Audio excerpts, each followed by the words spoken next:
Dr. Nabeel Qureshi is a New York Times best-selling author and an itinerant speaker with Ravi Zacharias International Ministries. Since completing his medical degree in 2009, he's dedicated his life to spreading the gospel through teaching, preaching, writing, and debating. Dr. Qureshi has lectured to students at over 100 universities, including Columbia, Dartmouth, Johns Hopkins, Oxford, Cambridge, and the University of Hong Kong. He's participated in 18 public debates around North America, Europe, and Asia. Following the release of his first book, Seeking Allah, Finding Jesus, he received the Christian Book Award for the categories of both Best New Author and Best Nonfiction of 2015.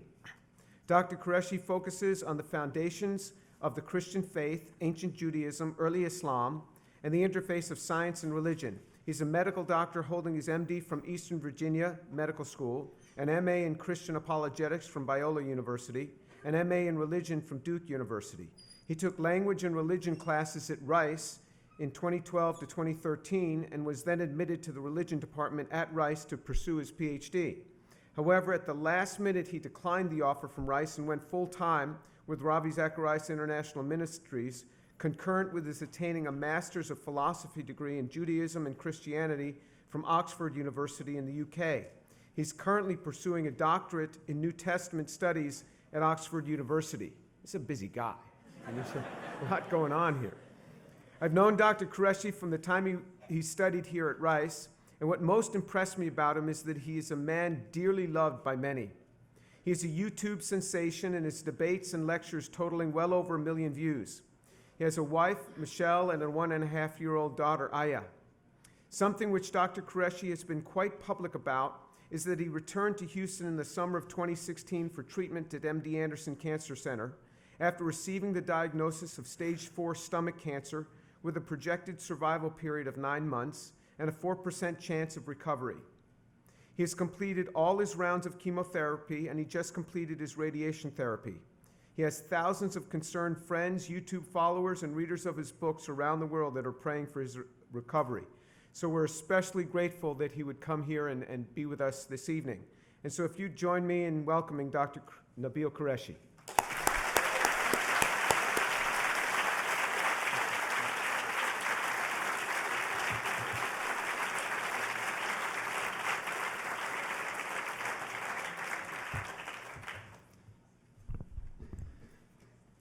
Reading all those degrees would make me sound like a thermometer.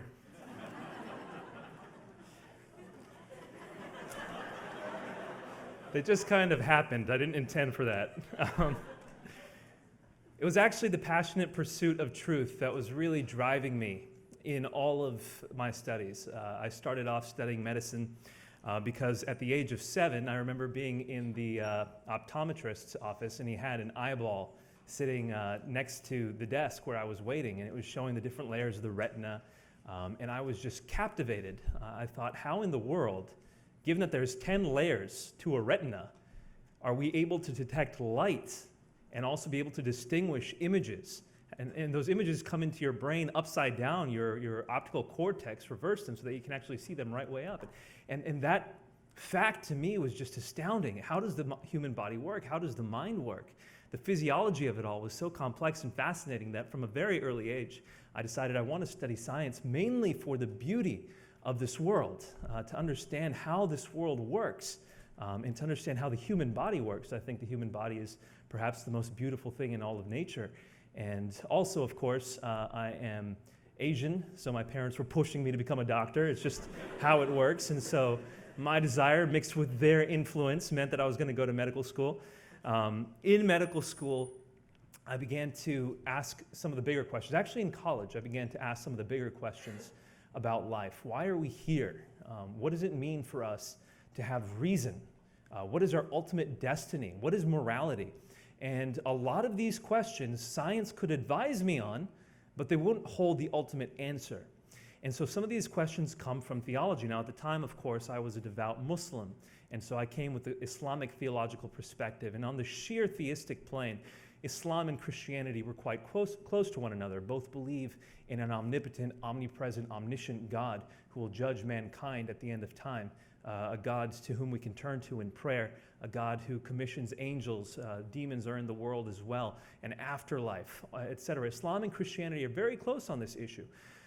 But the dividing factor between Islam and Christianity, there are many, but the primary dividing factor between Islam and Christianity is the issue that we're going to discuss today as well, the issue of Jesus and his resurrection. Did Jesus die on the cross and rise from the dead? Of course, Islam says no, absolutely not. Jesus did not die on the cross. He's not God, and of course, therefore, if he didn't die on the cross, he didn't rise from the dead.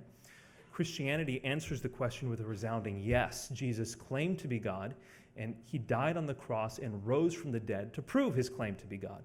Now, these were questions that I was wrestling with when I was about your age, studying at the university. I was in Old Dominion University, was where I studied my undergraduate years. The question of the resurrection ultimately affects so much about how we see ourselves and how we see the world around us, especially if you're looking at it from an agnostic or atheistic point of view. And I've realized over my years in studies at the universities that I've attended that generally speaking, it doesn't matter if you're a theist or an atheist or an agnostic, it doesn't matter if you're Muslim, Christian, Buddhist, Hindu, the way we generally approach the world around us in arenas of higher education is more or less from an atheistic perspective, from an agnostic perspective. And I can understand that because it's a lowest common denominator sort of approach. Hey, we all agree that the world exists. We all agree that we can learn about the world from science. Let's use that as our background for understanding the world. But built into the inquiry and endeavor of understanding the world from a scientific perspective are certain assumptions, which we're going to discuss shortly, a certain method of approaching the world. And ultimately, it leads to an atheistic or agnostic understanding and undergirding of how the world works. And the question of the resurrection, therefore, has tremendous impact. If the resurrection of Jesus actually happened, it changes the way we see humans. It changes the way we see ourselves. It changes the way we see our lives on the schema of history and mankind. So this question is tremendously important. Did Jesus rise from the dead? And the question is posed from an interesting angle today. Can a scientist believe that Jesus rose from the dead? So I stand here saying to you that of everything that I have studied, I've studied medicine, I've studied theology. My doctorate right now in Oxford, the one I'm studying, is based on the New Testament, specifically the Gospel of Mark is what I'm working on. And out of everything I've studied, the question of does God exist is the one that matters the most. It affects us more deeply than any other question. And as soon as we answer that question, the following questions also matter. What is he like? What has he done? And who are we in his grand plan? And so these are some of the things I want to discuss today. By way of introduction, I also want to point out that it is Holy Week. You might have missed that if you live under a rock, but most university students do. And that rock is called exams, and I totally get it. So just so you know, it's Holy Week. Palm Sunday was this past Sunday. Tomorrow is Maundy Thursday. And then we have Good Friday, followed by Easter on Sunday. The day that Jesus was in the tomb would be Friday night to Sunday morning. And Sunday is the ultimate realization of the question, did Jesus rise from the dead? Christians celebrate that question with the resounding answer, yes, this upcoming Sunday. So this is a very apropos time to discuss the question. I also want to clarify some things about myself. The introduction from Dr. Tour was very generous, but I have a degree in medicine. My medical degree is not technically a science degree. It's an applied science degree. It's a clinical science degree. It doesn't make doctors scientists. So I want to make sure that's clear to you. I'm not coming up here claiming to be a research scientist. I'm not. I'm trained in clinical medicine.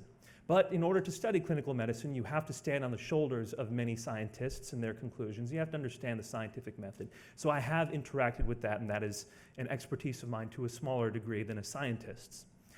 I'm not a philosopher per se. I don't have a PhD in philosophy, but to study what I have studied, I've studied philosophy of religion, I've studied the philosophy of science, and so I've engaged in these areas, and I'm hoping to be conversant enough with them such that I'll be able to impart some things with you who might not have studied those areas. And I'm not even a theologian per se. So even though I'm getting a degree, a PhD in religion from Oxford University, my focus is on the historical development of the Christian religion, specifically the New Testament, and how the New Testament came to be within the context of the Greco-Roman society and the Jewish cradle in which Christianity was born. I do believe that Christianity was conceived within an environment of Judaism in a Hellenized context of first century Palestine.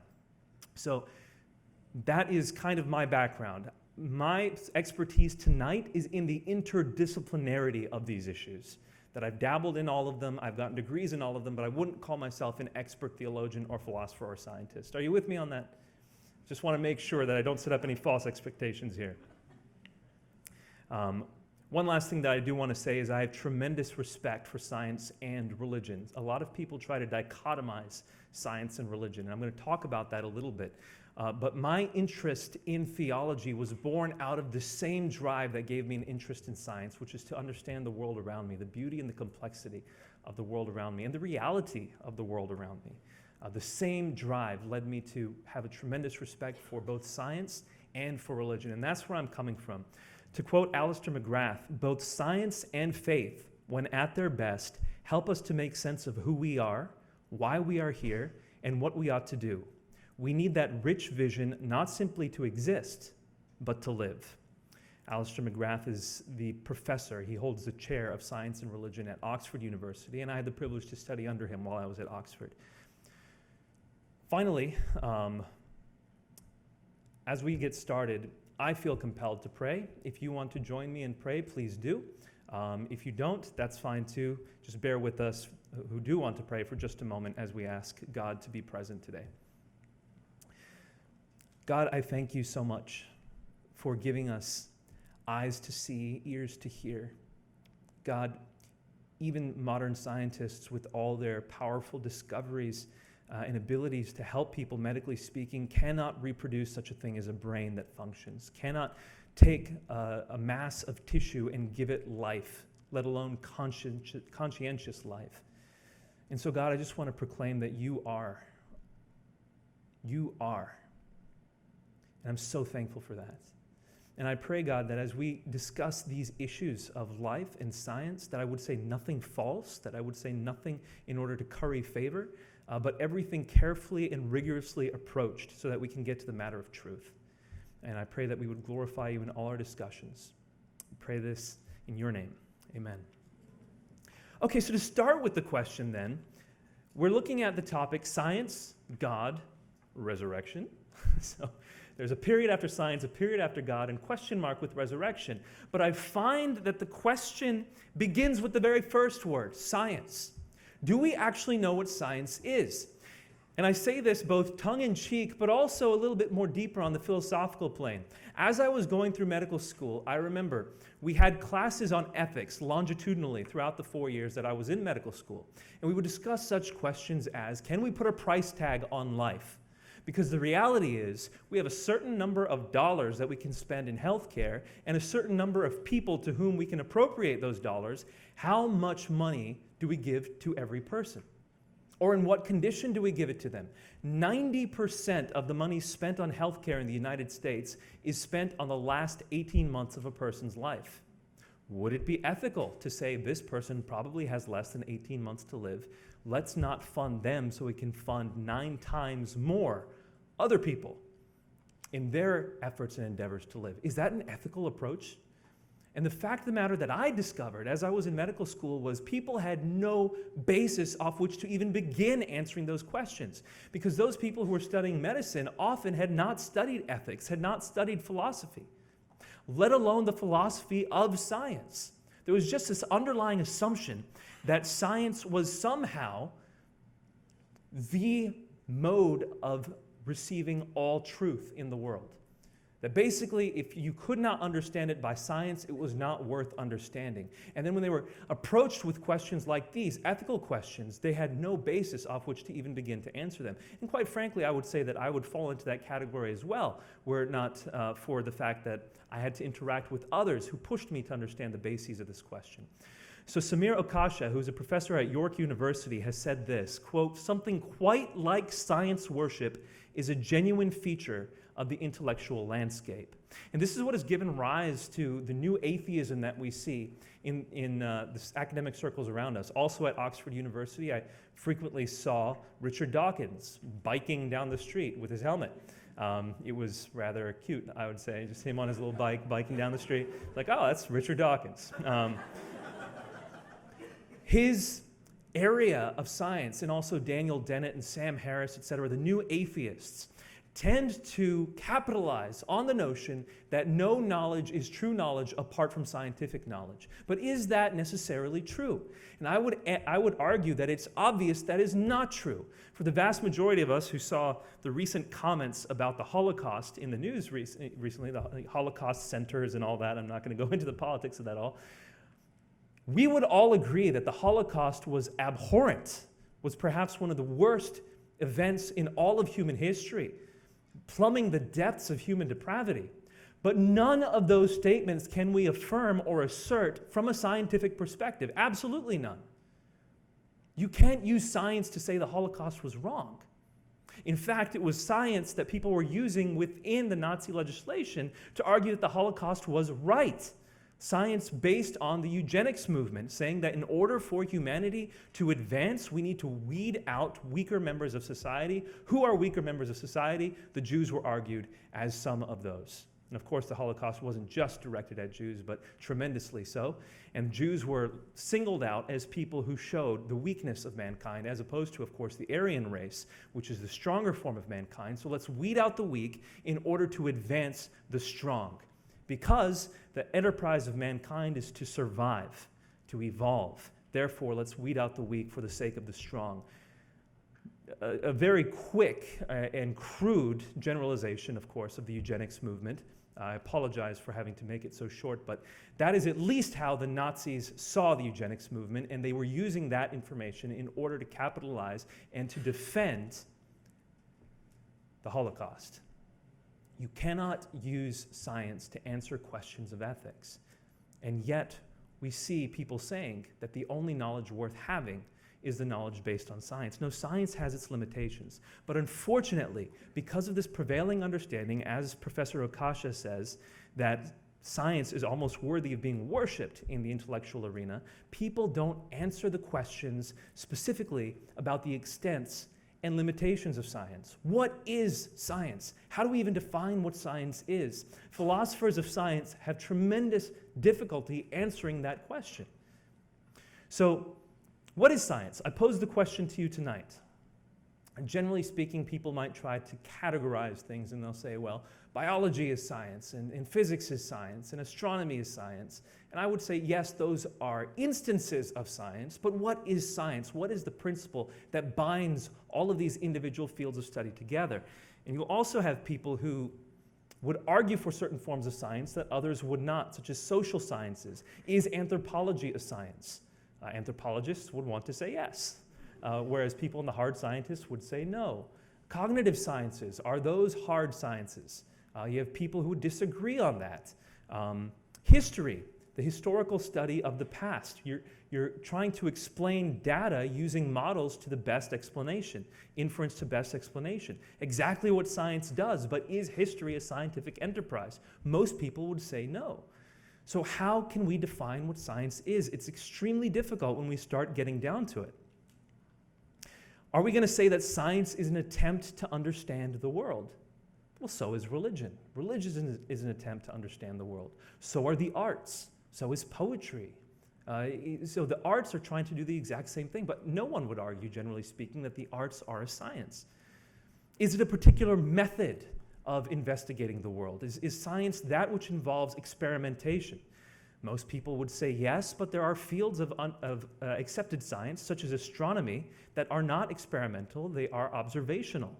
And so, can we hang our hats on the experimental nature of sciences, of hard sciences? No, we cannot. What about, trying to go a little bit deeper, science is a construction of truth based only on observed data and proved models of explanation. You're trying to drill a little bit more in there, and we're saying it's a construction of truth based only on observed data and proved models of explanation. Unfortunately, that doesn't even work.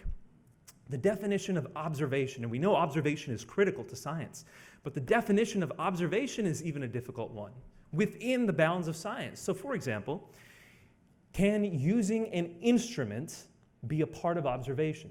So if I drop a ball off the Leaning Tower of Pisa to see if it falls at the same rate as a lighter ball, of course Galileo is the one who argued that mass doesn't determine the effect of gravity on an object. Is that actually, or weight, sorry, doesn't determine. Is that actually something that I'm observing? And we would all answer yes. A ball, if you're watching a ball fall off the Leaning Tower of Pisa, that's observation. Now, what if I watch the ball through a telescope? Am I still observing it, or is the instrumentalism that's working as an intermediary, meaning I'm not actually observing it? Well, most people would argue you are still observing it if you're looking through a telescope, and that's fine. But what about when it comes to atoms? We know atoms exist, but no one has ever seen an atom. Now we use electrons microscopes to see what approximates an atomic cloud, but is that really what observing an atom at that point? We're reconstructing an image digitally in order to understand what might be there. Is that observation in and of itself? The first scatter plots of molecules that were the basis of quantum theory never actually observed it. But we believe in quantum theory, and quantum theory has provided us with lasers. And lasers we can understand and see that they actually work, and we can see the power of guided missiles, and we can understand our DVD players work. And so we say, well, the results of these observations still work, therefore we're observing. But are we? No one's actually ever seen the electrons change in energy in that way, or have they? So the question of observation is a very difficult one to grasp. But I would also even argue that, and let's go back to our working question here, proven models of explanation. The word proof, historically speaking, means deductive reasoning, and we're going to come back to this in just a moment. But the vast majority of science is not done with deductive reasoning, it's done with inductive reasoning. So can we say that we're actually proving anything when we use inductive reasoning instead of deductive reasoning? We're going to come back to this in just a moment. But all this to say, it's not at all easy to demarcate science. What is science? Not at all easy to answer, and philosophers of science have been very familiar with that for a long time, the problem involved in demarcating what science is. So that's a place to start with. Now, what I want to emphasize is that science is, at the very least, an attempt to corral our avenues of receiving knowledge and to strengthen them. So, in other words, there are ways we receive knowledge. There are ways we build up our knowledge base. Science is an attempt to establish and strengthen those ways. I want to give you 4 ways tonight that we strive for knowledge. The primary one is through our senses, and we all understand this. So senses we use to gain knowledge. Science attempts to intensify the use of our senses. So for example, if we look and see something, great. How about we use a telescope to see further away? How about we use a microscope to see at a smaller level? Science is using instruments to determine and to intensify our senses. Okay? Avenue number 2 is testimony. To understand the results that others have come up with in their investigation and to incorporate that into our own knowledge base. In other words, when somebody tells you something, you're gaining knowledge through their testimony. Science attempts to intensify this, primarily through avenues such as publishing. So people have published their results in experimentation. That's their testimony to what they have discovered, scientifically speaking. And so science capitalizes and intensifies the route of testimony. A third avenue of gaining knowledge is through rationalized thought, careful, reasoned thought. So if we deduce something by our thought, then we can come up to a new item of knowledge. Science intensifies that by peer-reviewed journals, specifically on methodology. As we're thinking about an experiment and as we're planning it out, we publish the methodology of that experiment so that others can see, was our reasoning correct or incorrect? And I know many of us, as we study journal articles, skip the methodology section. That is an expedient. Let's not do that if at all possible, because methodology is often where science is flawed. And so we need to understand whether the reasoning used is good reasoning. Science intensifies that through a peer review of methodology. Finally, memory. By our memory, we have access to knowledge. Science intensifies this through the annals of publications, through years and years and years of publication. So if you want, you can go back and read what Isaac Newton wrote in the 17th century. And I have to say, with a measure of pride, that Isaac Newton was at my college in Oxford, Christ Church College. Just going to drop that out there.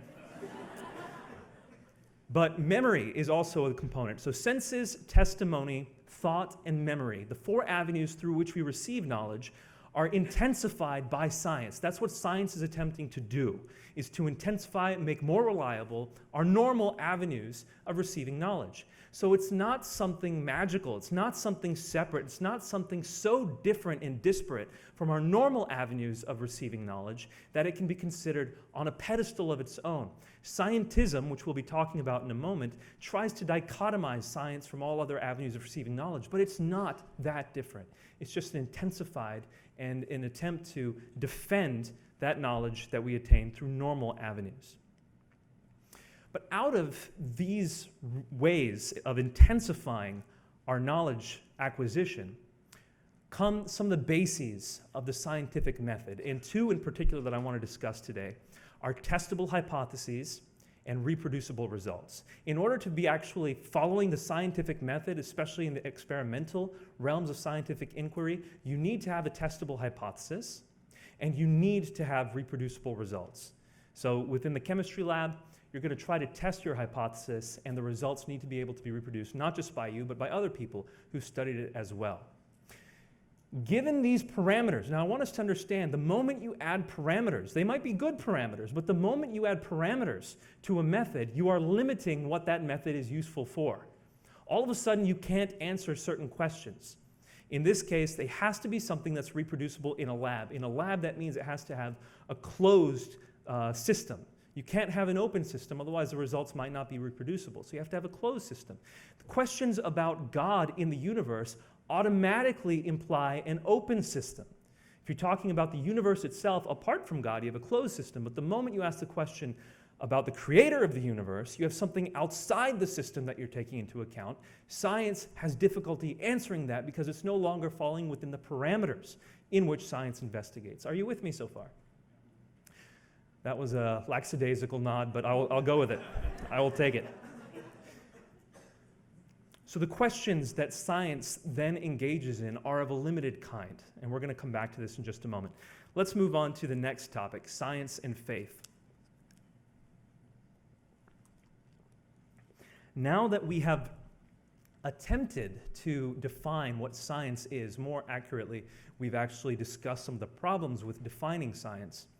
Let's move to this dichotomy between science and faith.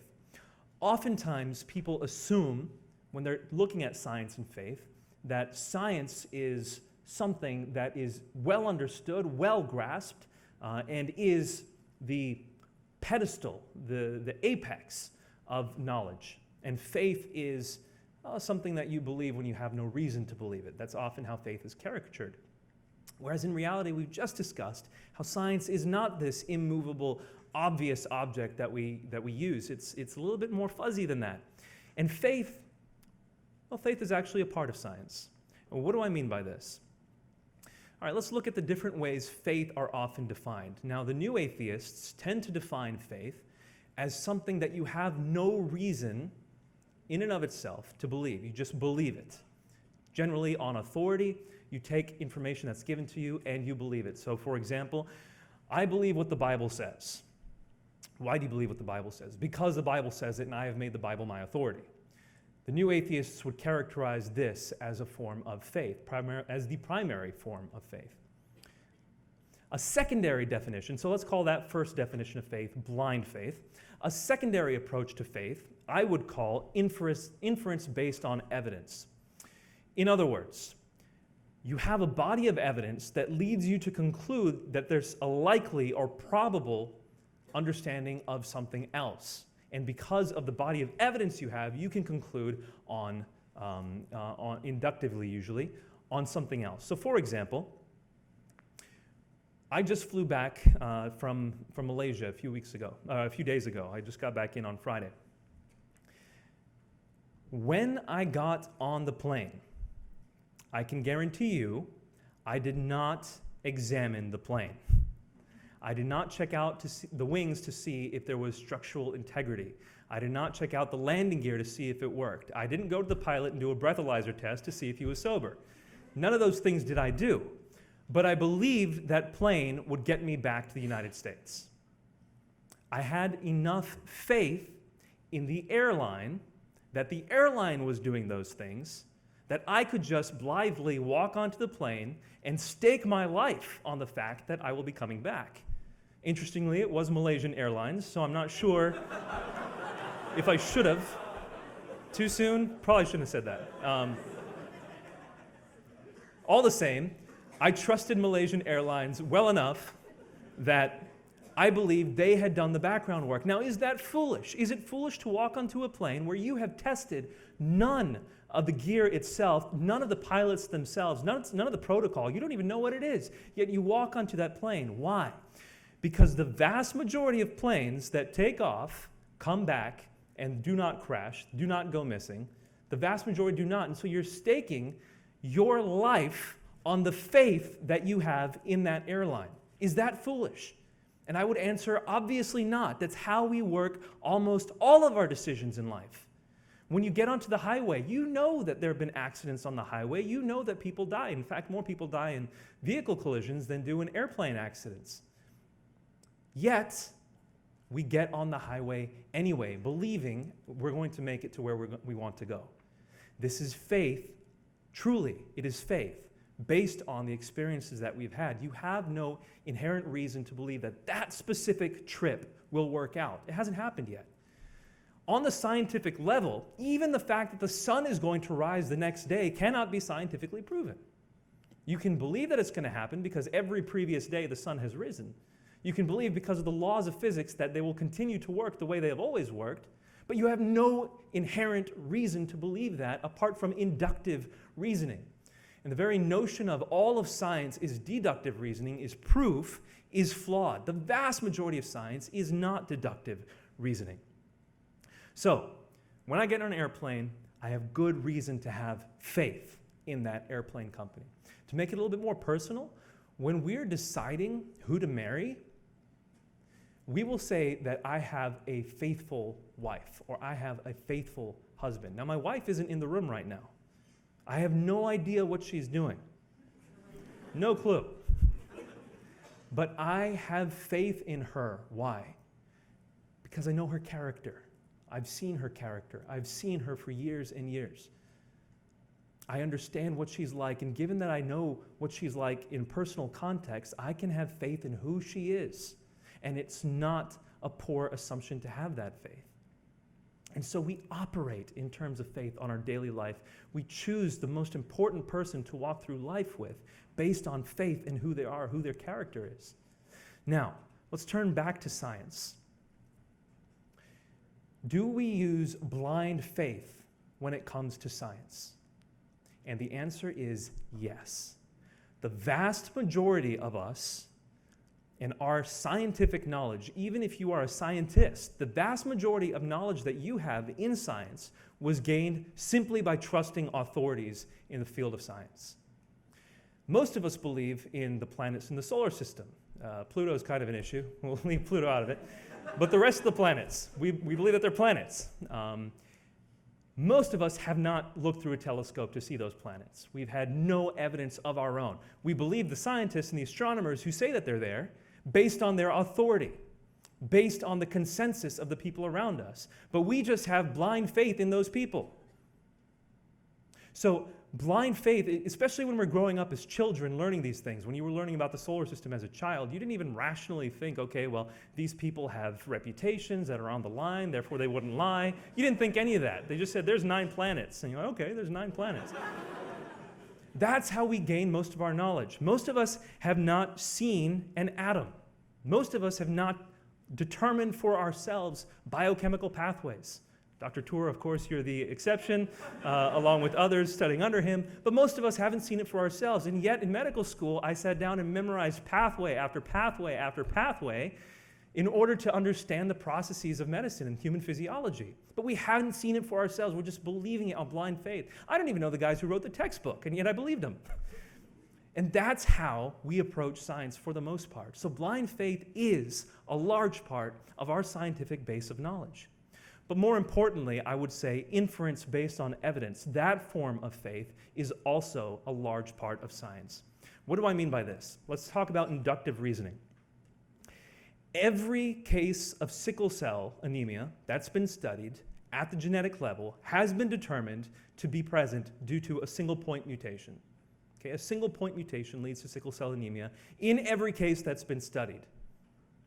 You can use deductive reasoning if you're limiting your scope to just those cases that have been studied. Every case that's been studied of sickle cell anemia has shown a single point mutation. Does sickle cell anemia, in the cases studied, is it correlated to a single point mutation? Deductively, yes. Conclusion, done. Proof. But when we go from what we've investigated to all the other cases of sickle cell anemia that we haven't investigated, and we say, because this limited scope in 100% of the cases showed a single point mutation causing sickle cell anemia, therefore, all the other cases that we haven't investigated can be concluded to be the cause of the same mutation. That is inductive reasoning, and you cannot prove it. And yet all of science, not all of science, but the vast majority of science is built on that kind of reasoning. You assume that all of sickle cell anemia is functioning the same way as the cases you studied. But that's not proof. That's inductive reasoning, i.e. faith, as it's defined by the primary definition of faith, I believe. Same thing with Down syndrome. You've got trisomy 21. On the 21st chromosome, you have a triplicate instead of a duplicate. In just the cases we've studied, can we be sure of that? But we impute that to all the cases, and we do so rightly. I'm not saying that's wrong, but that is an exercise of inductive reasoning. That is an exercise of faith. And it's fine. There's nothing wrong with that. But to dichotomize science and faith is extremely problematic. For those of you who will go on to medical school or pharmacy school and study pharmacology, we prescribe tons of medicines that we know are not going to work for a certain portion of the population, because medication only works for some people, and if it works for enough people, we then prescribe it to all people. But we know it's not necessarily going to work, and yet we prescribe it anyway because it's the best way to approach the population dynamics. That's fine, but we're doing so based on less than deductive reasoning. And so when people approach science to say this is a specialized form of knowledge that goes above and beyond any type of faith is simply incorrect. The people who are saying that have generally not studied the philosophy of science or the way science works. Which leads me to scientism. Now, for those of you who want a definition of scientism, it usually is a pejorative term that's used by philosophers, but it is a real issue. When people believe that science is the only way to acquire knowledge, they have made a tremendous mistake. Science has its limitations. Like I said earlier, you need to have something with a testable hypothesis and reproducible results for most forms of the hard sciences to count. But most of what we know is not reproducible or testable. So for example, if I find a cake sitting on my table, as I did yesterday, my wife threw a surprise birthday party for me.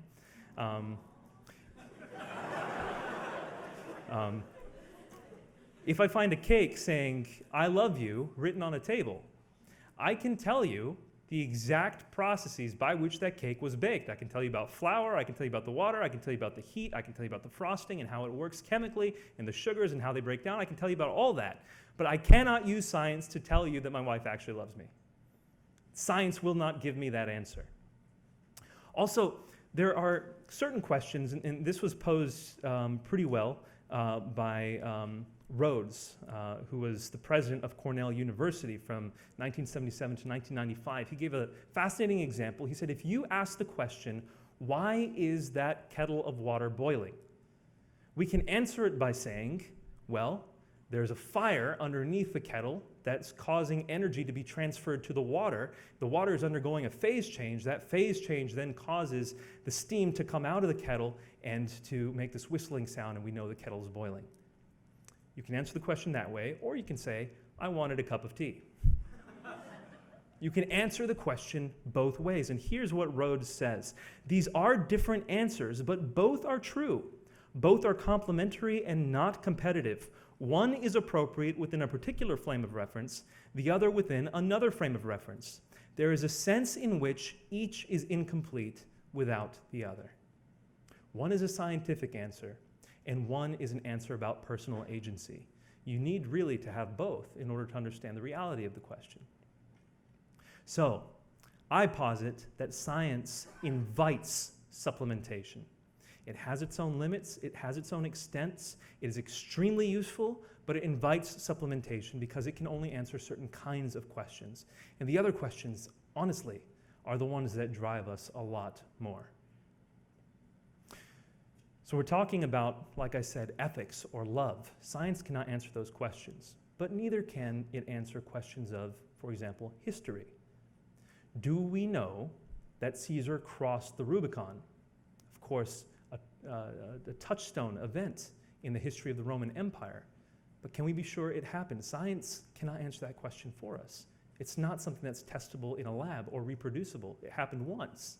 History has to answer that question for us.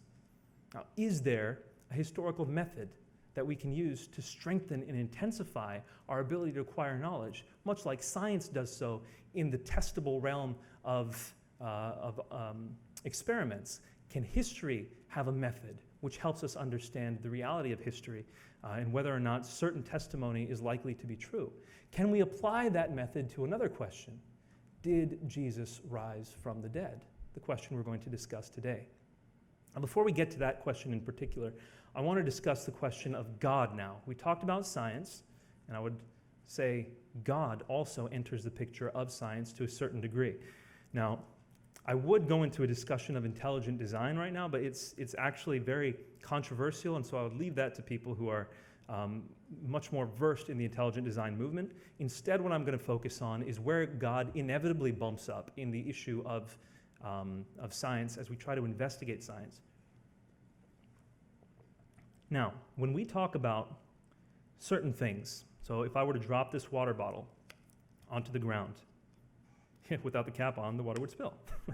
But if I were to drop the water bottle onto the ground, might as well do it.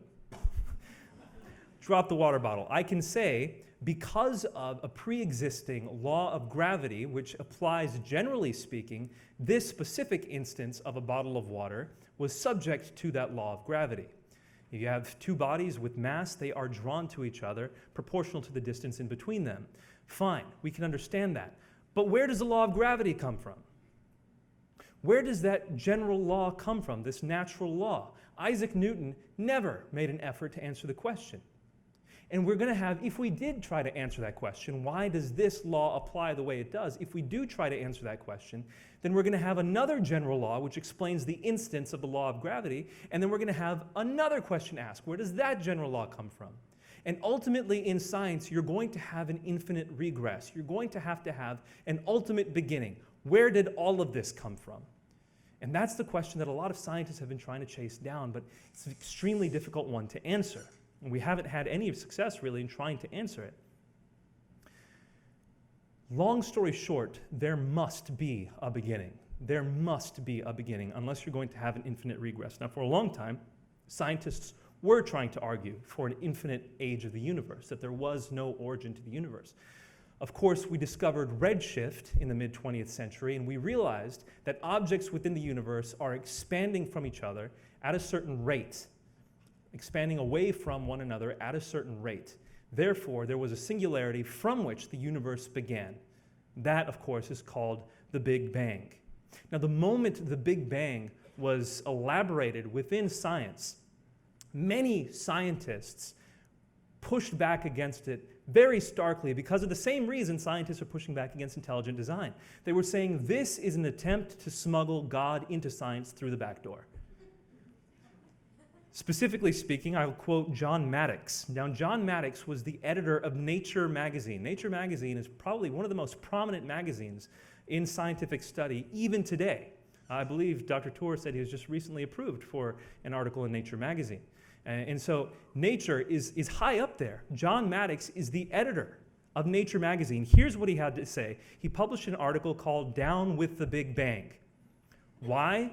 He said, because it's philosophically unacceptable.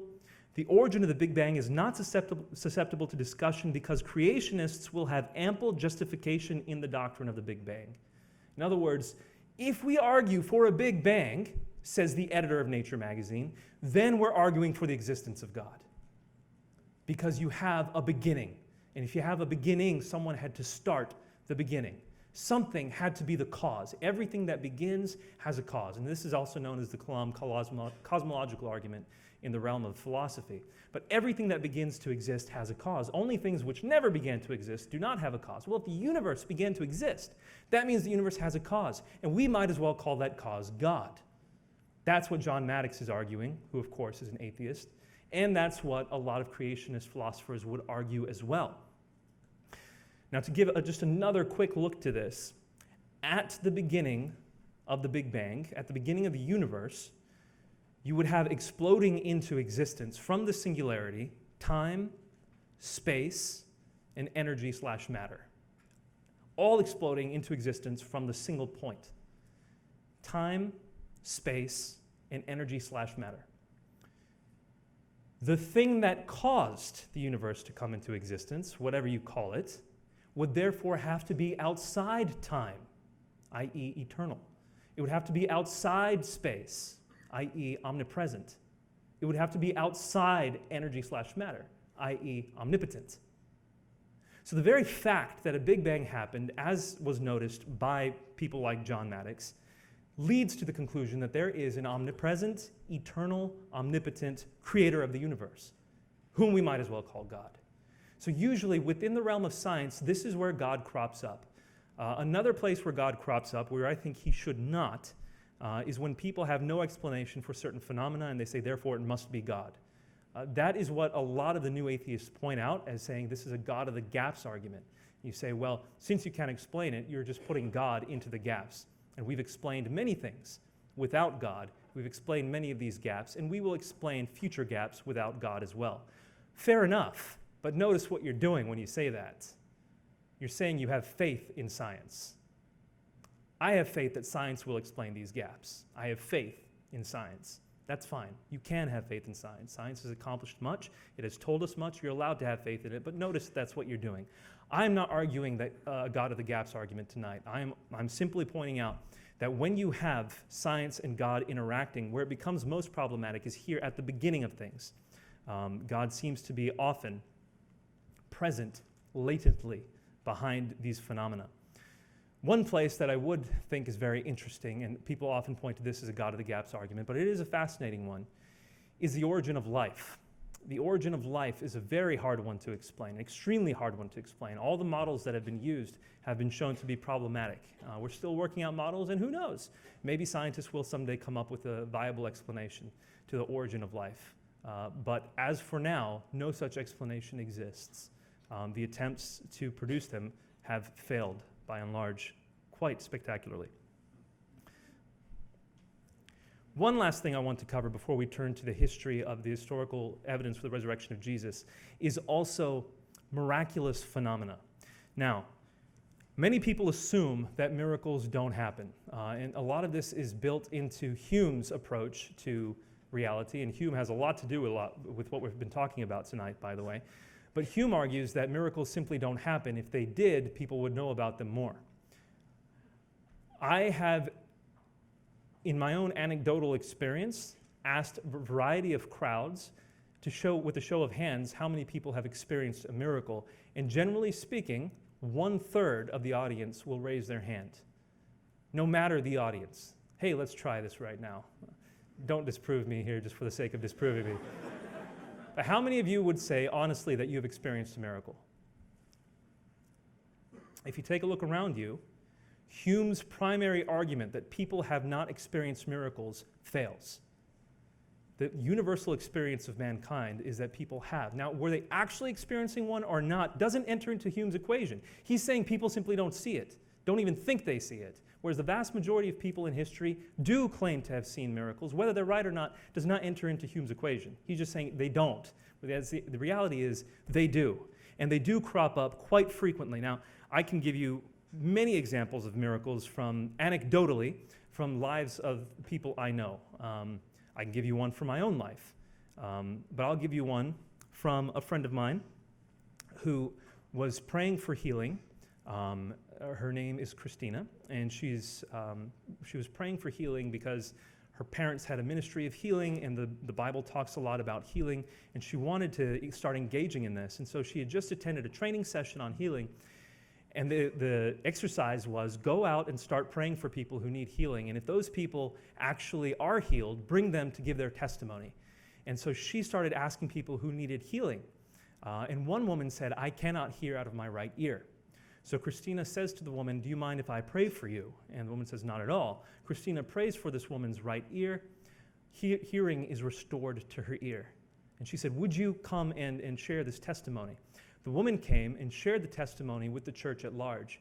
And what Christina didn't know is that this woman had had a tumor in her head, on account of which the doctors had actually removed her internal ear. She did not have the physical capacity to hear. The bones were gone.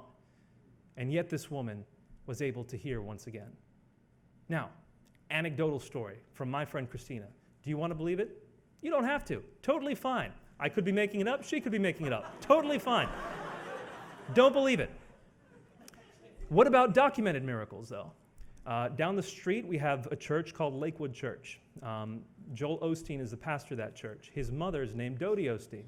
Now, in 1981, Dodie Osteen was diagnosed with terminal lymphoma. She was given 2 weeks to live. The doctor said, hey, you've got 2 weeks. If we give you chemo, we can make it 4 weeks. That's as good as you've got. Now, Dodie had experience with her daughter. Her daughter was born with cerebral palsy. And she and her husband scoured the scriptures, came up to the conclusion that Jesus heals miraculously, and said, we are going to pray for our daughter that she be healed of her cerebral palsy, and we will not stop until Jesus heals her. They pray and pray and pray, and what I've been taught medically, cerebral palsy is irreversible, yet their daughter was healed of cerebral palsy. Because of that experience, and you can actually see their daughter today if you want. Because of that experience, when Dodie was diagnosed with terminal lymphoma, she said, I am going to pray for healing. Never once received any chemotherapy, did not go through any herbal treatments, simply prayed for healing, standing on the scriptures of the New Testament and the Old Testament, and proclaiming them and declaring them over herself. She, inexplicably, against all medical odds, was healed of her lymphoma. This is documented. Her doctor's notes are documented. Pictures documenting it. She's still alive. She lives down the street. Go talk to her. She will tell you the story. Do you believe that? Some of you will. Some of you won't. What I have found is a lot of people who want to deny miracles do so claiming that there is no documentation. But there are. Have you looked for them? Have you looked for them? Let's go beyond Dodie. You'll say, well, what about peer-reviewed journal articles? Yes, miracles appear in peer-reviewed journal articles. There was a man who was in Africa, and this appeared in Life Anthropology, and I wish I had the exact date and title, etc. This report is documented through Craig Keener's book called Miracles. He talks about the specifics. I didn't have time to actually pull out the exact journal article. But this man talks about funeral rites in tribal areas of Africa. And he himself, a scholar, was present to see whether these things actually happened. This is kind of creepy, folks, so sorry ahead of time. But he was at this funeral rite where a person had died. He'd seen the body, saw that he was dead. In the course of the funeral, there was a portion where the shamans start playing the drums over the body, the dead body. This dead body, which was enshrouded and cloaked, all of a sudden started vibrating and gyrating and got up and took part in the drum playing until the shamans stopped and the body returned to its grave. This is reported in a peer-reviewed journal article. I have trouble believing it. I honestly do. But I cannot use the excuse that these things don't appear in journal articles. They do, with scholars who are willing to put their names behind it. Now, you might say, well, that was a single event. Is there some systematic study of miraculous healings or miraculous events that happen and are recorded in journal articles? And the answer is yes, and this one I do have. Dr. Candy Gunther Brown, in 2010, from a PhD from Harvard, published her Study of the Therapeutic Effects of Proximal Intercessory Prayer on Auditory and Visual Impairments in Rural Mozambique. Specifically, there are stories of a minister named Heidi Baker coming out of Mozambique, which argued that Heidi, who is herself a PhD, by the way, was praying for people to be healed of their blindness and of their deafness. And there was a high rate of people being miraculously healed.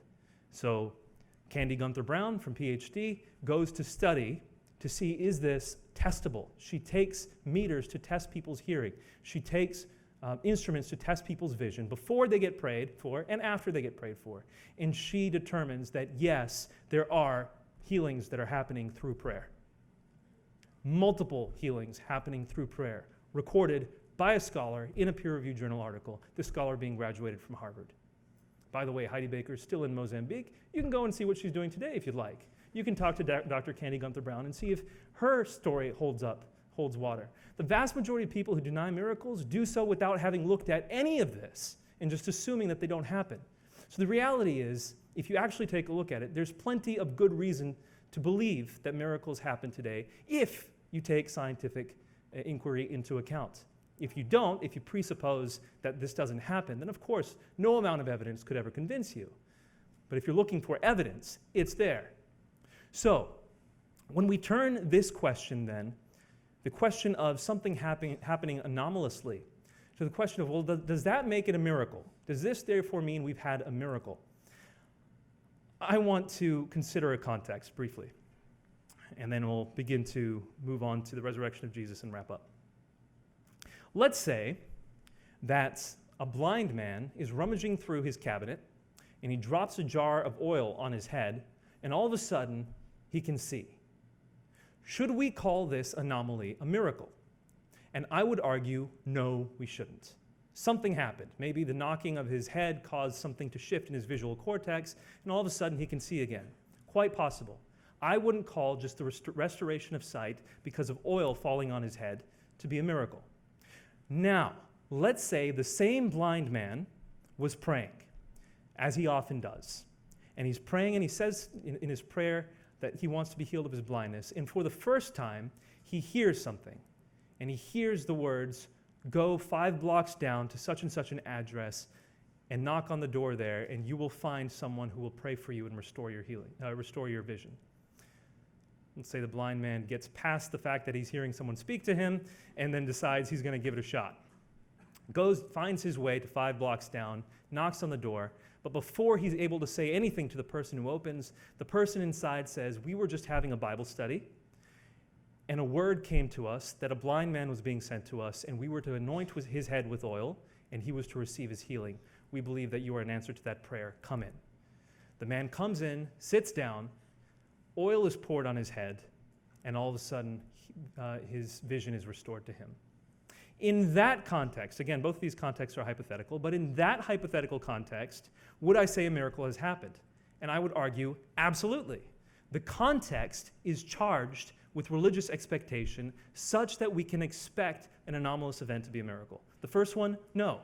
There was no expectation of anything religious. The context was not religious. I wouldn't call it a miracle. But in the latter, the context is such that if something anomalous like that were to happen, then we could call it a miracle. Let's take everything we've discussed now and turn to the historical evidence for the resurrection of Jesus. That was inevitable. The enterprise of history is to do very much what science is doing, to take bits of data and to try to explain them with a model that makes most sense. So in the case of the Caesar crossing the Rubicon, we have that reported, but does it make sense of the events that surround it? And the answer is yes, it does. In the case of Jesus' life, what we have are certain events, certain data that scholars of Jesus' life, whether they're atheist, agnostic, Jewish, Buddhist, Hindu, Muslim, across the board, scholars of Jesus' life agree with these bits of data. Okay, the 3 that I'm going to mention tonight. Number 1, that Jesus died by crucifixion. Virtually everyone who studies Jesus' life, again, across the theological spectrum, will conclude that Jesus died by crucifixion. The evidence is that strong. I'm not appealing to authority here. I'm just trying to summarize the fact that the evidence is so strong that historians agree across the board Jesus died by crucifixion. It has to do with the early reports, both from Christians and non-Christians. For example, Josephus mentions it. Later reports, such as the Talmud, mention it. Non-Jewish reports, such as Tacitus, mention it. You have non-historical reports, such as Marabar Serapion, who's a Jew, writing a letter to his son, reporting Jesus' death by crucifixion. Those are just the non-Christian reports of Jesus' death by crucifixion. Then you have all those Christian reports of Jesus' death by crucifixion, which, interestingly, we should remember, they weren't born Christian. They became Christian because of Jesus' death and resurrection. So you have all these sources reporting it, such that scholars like Paula Fredrickson, who is not a conservative Christian by any means, argues that the death of Jesus Christ on the cross is one of the most solid facts of history. Okay, so fact number one, datum number one, Jesus died by crucifixion. Datum number two, that the disciples of Jesus believed he rose from the dead and appeared to them. Now, I'm not saying that just because they believed it, they were right. That's not what I'm arguing. They could have been wrong. They could have been misled. But it doesn't matter who you ask, atheist, agnostic, Jewish, Buddhist, Muslim, Hindu, doesn't matter. PhDs who studied Jesus' life, the historical Jesus, they will conclude, whether misled or not, the disciples truly believed Jesus had risen from the dead and appeared to them. In other words, to argue that they made it up doesn't make sense, because these men were willing to die for the sake of their belief. And you say, well, people are willing to die for the sake of their beliefs today. For example, the people who flew planes into the Twin Towers, they died for their beliefs. That doesn't make their beliefs true. Very astute. However, these people were in a position to know whether what they were saying is true or not. They were arguing that they themselves had seen the risen Jesus. It's not something they were told. It was something that they were testifying to. And so they truly believed it. Now, could they have hallucinated? Some scholars say yes, they could have hallucinated, but at least they truly believed it. That's datum number two. Datum number three, that certain enemies of Jesus truly believed Jesus had risen from the dead and appeared to him. Instead of using the word enemy, it might be a bit more objective to use the word people who were not followers of Jesus, believed that Jesus had rose from the dead and appeared to them. The number one example of this is, of course, Saul of Tarsus, also known as Paul.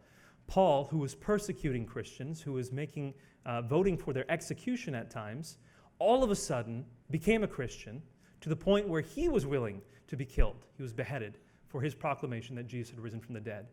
Again, could he have been wrong? Maybe, but he truly believed that Jesus had risen from the dead to the point where he was willing to give up his life to do so. Same with James, the brother of Jesus, wasn't following Jesus in his lifetime, but all of a sudden we see him as the leader of the church in Jerusalem.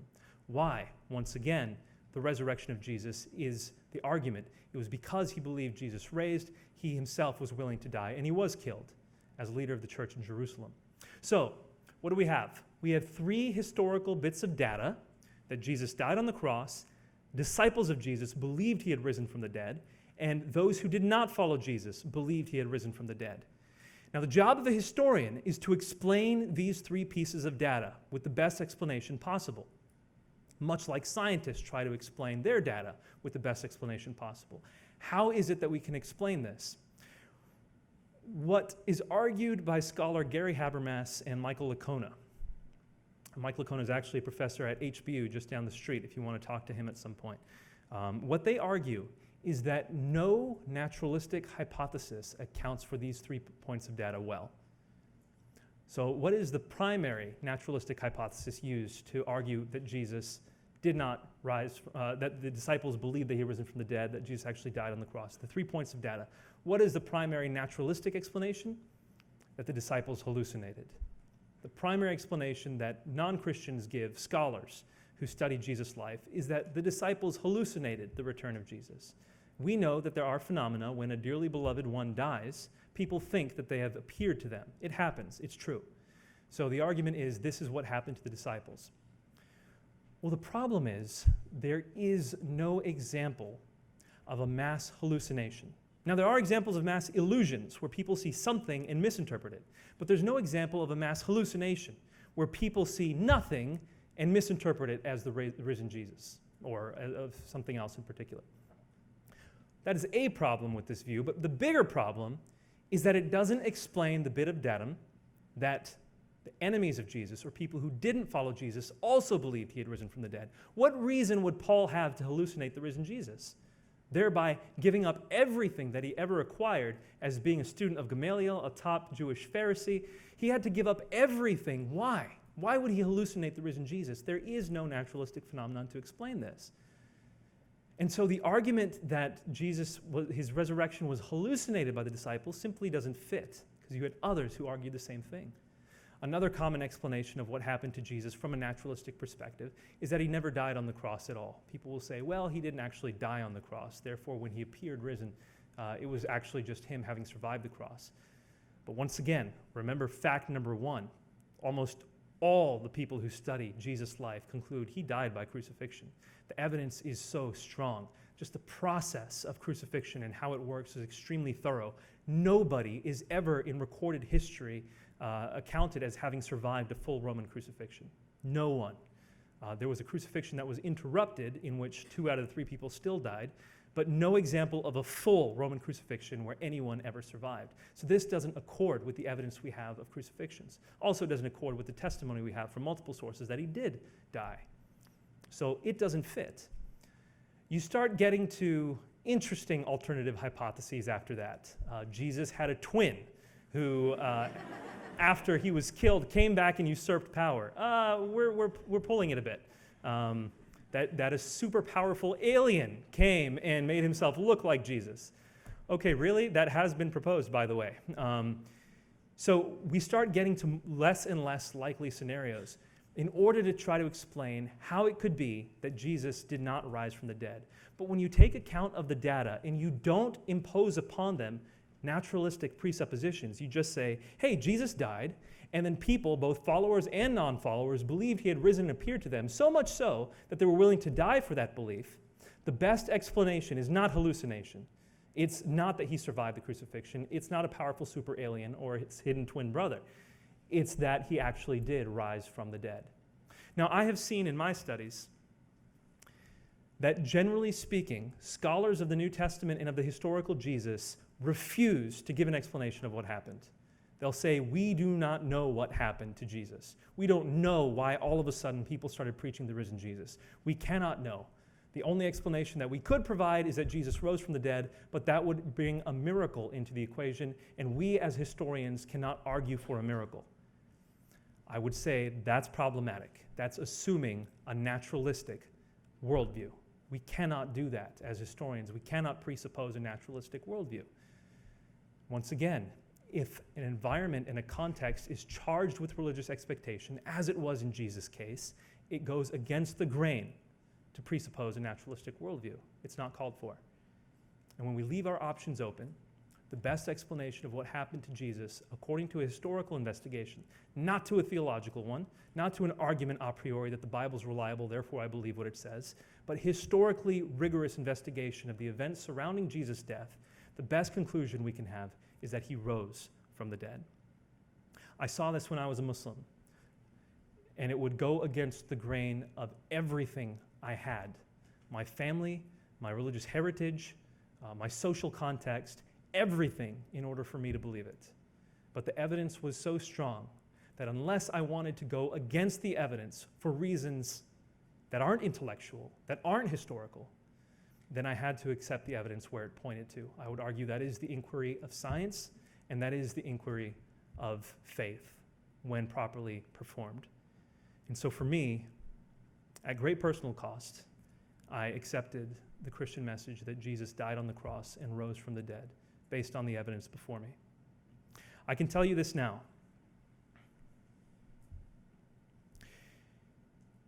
If I hadn't, I would be in no shape to talk to you tonight.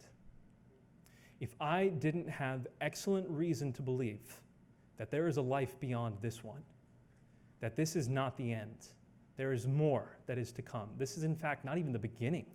This is an appetizer before the beginning, that true life starts when the veil is lifted. If I didn't actually believe that, there's no way I could be standing before you right now. When the doctors tell you you have 9 months to live, You don't walk out of there on your own confidence in life, on your own existential basis or grounding for living. The fact of the matter is, it's extremely difficult to extract meaning from life unless you believe that there's a greater purpose and a hand behind your creation. And if you're looking death in the face,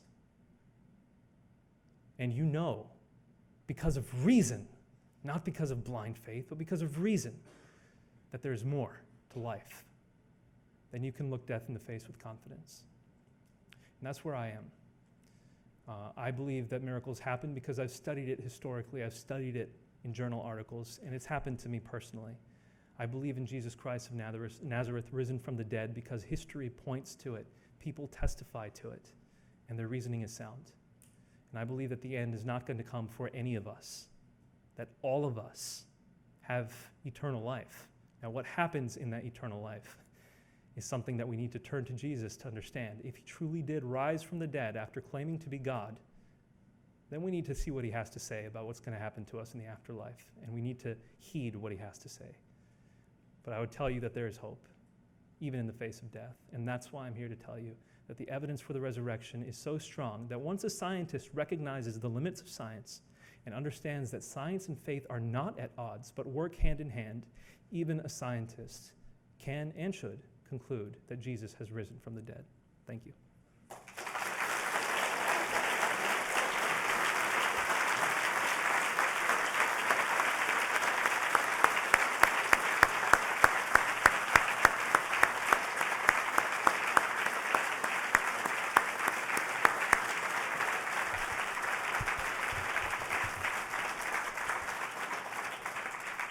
Okay, we are going to have a time of questions and answers. So let me explain to you about the question. If you could kindly word your question in the form of a question, it would be extremely helpful. All right? And so what happens is there's probably a lot of people that want to ask questions, and so I ask you to keep it short and concise. So get right to the point so that Nabeel can answer your question and the questions of many others. And so what you're going to do is if you're down in the front, you're going to move toward the back. If you're down in the back, you move toward the middle, and it's going to be right in the middle there. There'll be a couple of people on the ends that are going to just check from you, okay, give us the context of your question, because there's some questions that might not apply, like what's the structure of methane, for example? That doesn't really apply today. And so they're going to just check that. And then they'll release you to come into the middle, and Eric is going to hold that microphone. He's not going to give it up, all right? Because once people get a hold of a microphone, sometimes it gets out of hand. So Eric's going to hold that microphone, and you just speak your question into that microphone, and Nabeel will take it from there, okay? Thanks. Just real quick, I thought that was interesting. I don't know if you know this, but in, I believe it was the 18th century, a Belgian scientist was raking his brain over the question of what is the chemical structure of benzene. And the answer came to him in a dream. He saw a dream of a snake biting its own tail.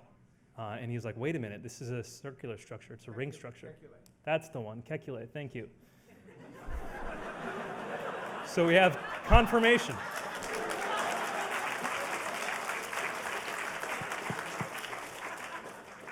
So yeah, science, how about that?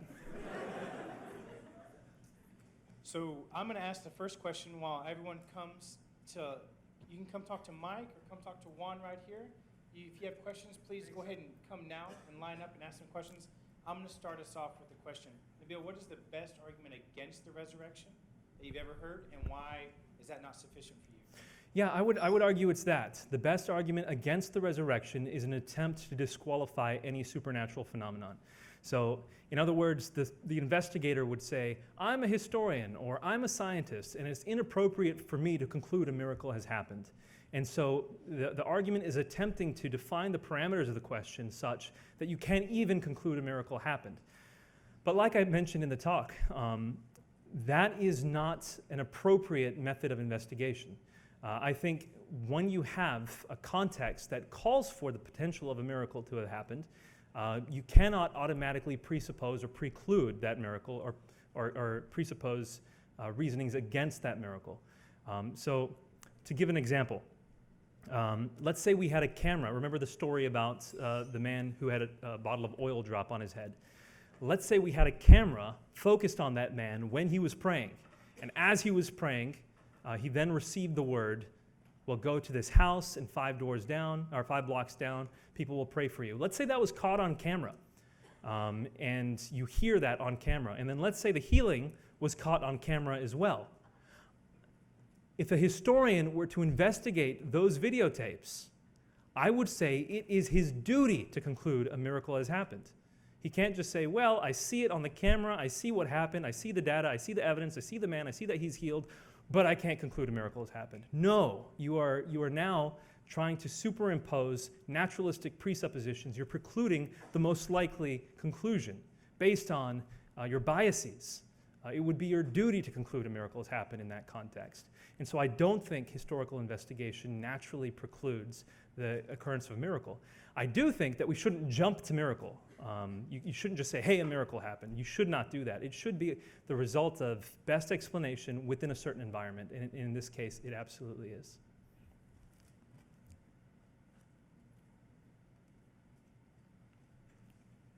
Hi there. Thanks so much for being here. Okay, so I really just wanted to ask about, for example, Sam Harris and some of the other new atheists make a sort of deterministic argument against free will for a lot of different reasons, but I was just wondering what your personal way is of reconciling like a Christian notion of free will with the proposal that after the Big Bang, certain chains of events were set in motion, and then, continuing on even to the neurons firing in our brains that determine our actions. Am I clear? Is that? Yeah. Well, it was generally clear, and I'll give you a general answer. Well, to begin with, Christian notions of free will differ drastically. And so you have some within Calvinist camps, for example, who would take a much more determined view than would those in Arminian camps, for example. But by the way, that conversation tends to be an explicitly American one. But that shows that there's a disparity within the view of free will, even within Christendom. And then within philosophy, there's a disparity. Non-religious philosophy, there's also a disparity of what free will entails. Some people would argue for free will based on the uncertainty principle, but most don't. Most argue against any reality of free will. So for example, John Gray out of the UK is an atheist philosopher who would argue that there is no such thing as free will or even ethics and morality apart from the existence of God, and he is an atheist. Michael Roos, another atheist philosopher, says that any free will that you think you have is illusory. You don't have any free will because God doesn't exist, and you are simply the product of physics and chemistry. So in other words, let's put it this way. So if the world just exploded into existence and the galaxies and the stars are just the results of mathematics and physics and chemistry spinning a certain way. And then you have the Earth, which happens to be one speck of dust in the universe, happens to have come into this solar system, into this galaxy exactly the way that it did, such that life happened to come out of primordial soup for no specific intended purpose. It just happened to come up just because chemicals are spinning and physics is happening. And then that life evolved into us. We are no exception to the physics that are happening. Our brain, our thoughts, we might think that they are our thoughts and our desires and our conclusions, but in reality, it's just a brain that's fizzing, much like a soda would fizz on a tabletop. It's just the chemicals are just doing their thing, and that's what's happening in your brain. That's why people conclude a more or less deterministic view if you start with atheism, and materialism is probably a better way to put it. The problem with that, I think, has been amply put up by Alvin Plantinga. One of many problems with it, I think. I think there is something called an intuitive sense, which tells us that's simply not true. We have an ability to reason and decide for ourselves. But if we're going to go beyond something practical into something a little bit more defensible philosophically, Alvin Plantinga points this out. If you ever get the chance to listen to Alvin Plantinga, by the way, do it. He is hilarious. He's a cool old guy. I think of Gandalf when I see him. He comes up with some great quips, but his philosophy is par excellence. And he argues this. He says, if we, as primates that have evolved basically into Homo sapiens, have evolved such that we are the product of evolutionary attempts at survival, then our brain is designed to come up with truths that are actually survival truths. Where what we come up with, the way we live, the way we think is ultimately geared towards helping us survive. It doesn't actually tell us anything about the world around us with specificity except that which helps us survive. And so the question then becomes, why do we think our view of the world is true if our brains aren't instruments of detecting truth? If they're instruments of survival, what reason do we have to think that we have any access to truth whatsoever? And so the very notion of determining anything is undercut if we go with this purely naturalistic point of view. So once again, that's Alvin Plantinga. I think that addresses the question of determinism versus free will amply. I hope that helps. Yeah, thank you so You're welcome.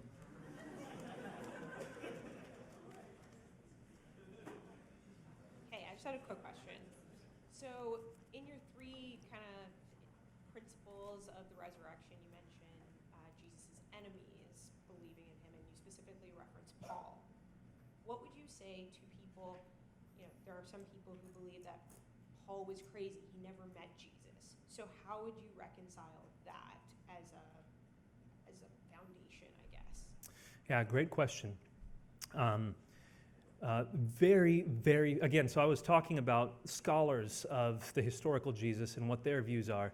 You have people who believe everything, by the way. You have people who believe that Jesus never existed. You have people who believe that life started 10 minutes ago, and we've just got memories that have been implanted into our brain.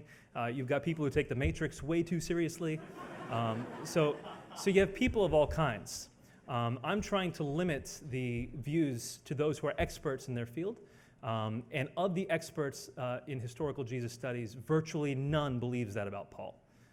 I can think of one who argued it and was shot down spectacularly by the rest of the field for good reasons. One good reason is that we have the story of Paul recorded quite well in the book of Acts. Acts chapter 9, actually the last verse, I believe, of Acts chapter 8 introduces Paul. And the person who is writing the book of Acts seems to have been a traveling companion of Paul, because you have a first-person plural appearance throughout the book of Acts, which shows that this person was actually with Paul as they were traveling. And so this author is describing who Paul is and what he's done. That's one testimony. Testimony number two is that of Paul himself. So in the book of Galatians, for example, you have Paul talking about his background, specifically as he interacted with Peter. You have Paul talking about the kinds of things he did that corroborates what we hear in the book of Acts. In the book of 1 Corinthians, also an authentic Pauline, according to New Testament scholarship, you have Paul actually giving quotes of what Jesus has said, some of which overlap with what we find in the Gospels written by other authors. So he obviously knows what happens to Jesus, at least such that he's quoting the same thing. You have also non-New Testamental literature. So for example, 1 Clement, that talks about Peter and Paul as people who had encountered the risen Jesus. So you've got a lot of sources, a lot of authors who are saying it. In addition, the evidence that Paul gives to make himself credible is he references himself as a student of Gamaliel. Now, Gamaliel was one of the top Pharisees of the day. He was actually referenced in the book of Acts as one of the ones who was interrogating Stephen. I believe it was Stephen. And so he's known in the book of Acts, but he's also known in Jewish annals. If you read any of the rabbinic literature, for example, the Mishnah discusses rabbis who came before, of course, going back to the time of Eleazar and Hillel, etc. And Gamaliel comes after that. And so Gamaliel is a well-known Jewish authority. And if Paul is trying to make himself sound credible, and he says, I was a student of Gamaliel, and he wasn't, that would totally undercut any authority he has, and it would make no sense for him to do that. And so there's good reason to think Paul was a student of Gamaliel. He did die, according to, again, non-New Testamental literature, arguing for the resurrection of Jesus to the emperor. So in the same year, both Paul and Peter die under the hands of Nero. And this is recorded in non-New Testament literature. Why would he have done so? So the evidence that we have of Paul is both from himself and from others. And the most coherent picture we have is that he actually interacted with the disciples. And the disciples are saying that he actually interacted with the risen Jesus himself, or at least saw him. By the way, the argument that Paul never saw Jesus has been challenged, and quite well. I forget who it was who wrote the book, but there is a book which discusses Paul's life would have been lived, at least his religious life, very much so in Jerusalem at the same time that Jesus was ministering. And so it's just an assumption that Paul didn't actually see Jesus. He may have seen him preach. He may have heard him, may have seen him in the temple. There's no real reason to think he didn't see Jesus in the flesh. But we know, based on his testimony and others' testimonies, that he saw him risen. And that's at least the consensus of historical Jesus scholarship. Thanks. Hi, I'm a new believer. I got baptized in my church a couple months ago. Great, So- congratulations. Thank you.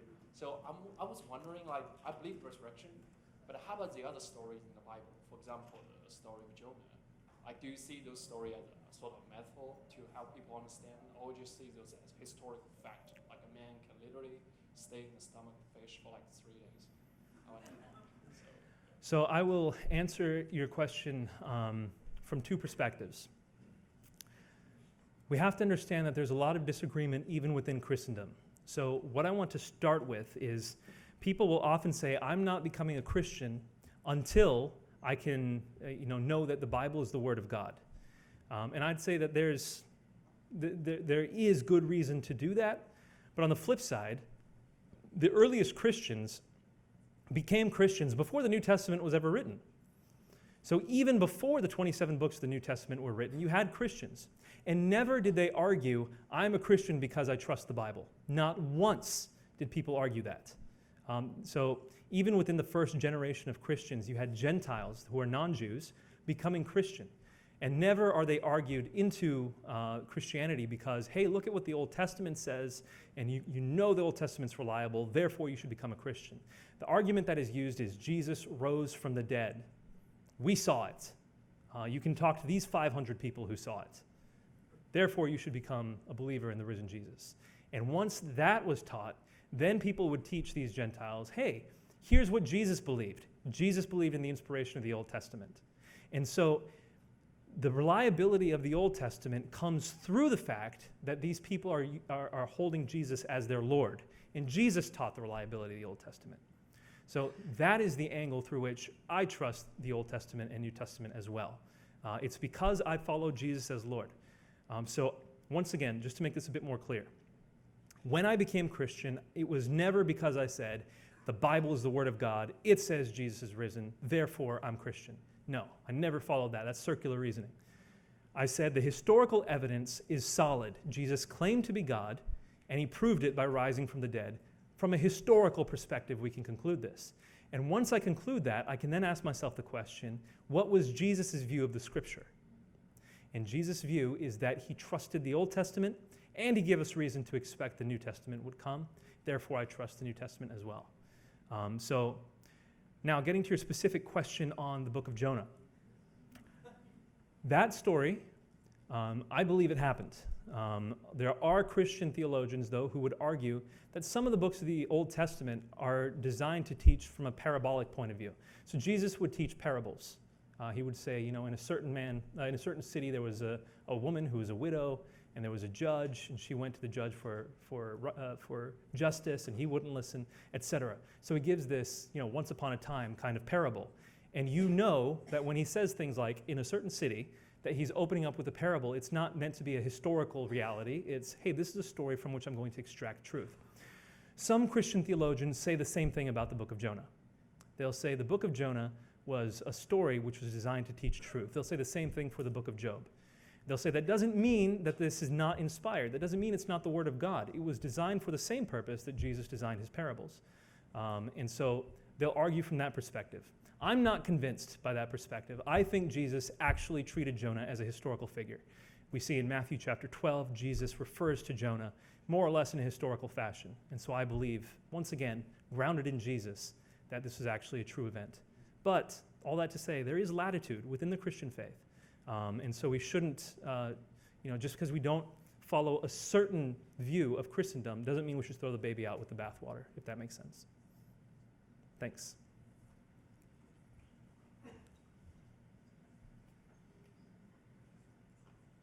Hey, my name is Eddie Morales. Hi. I just want to say it's good to see you and good, thank you for coming. Thanks. I was going to ask, you spoke about the Big Bang Theory and talked about how there's some models for origin of life that are viable in our scientific realm. Can you give examples of those, like if you were to come into contact with someone who would talk about those specific models? Yeah, I knew you were going to ask that. So what I said was that there is no model that has been shown to be viable. Not that there are some. There aren't any. The one that I was taught in high school, I'm trying to remember the name of it. Perhaps you could remind me. Thank you. The Miller-Urey experiment.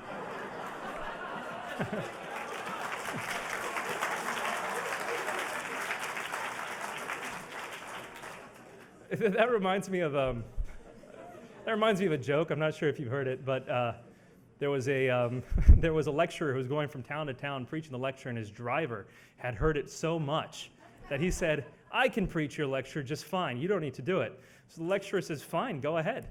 And then the driver preaches the lecture exactly the way the lecturer does, and people give him a standing ovation. At the end, someone comes up to ask a question, and he says, "That is such an easy question to answer. I'm going to let my driver answer it."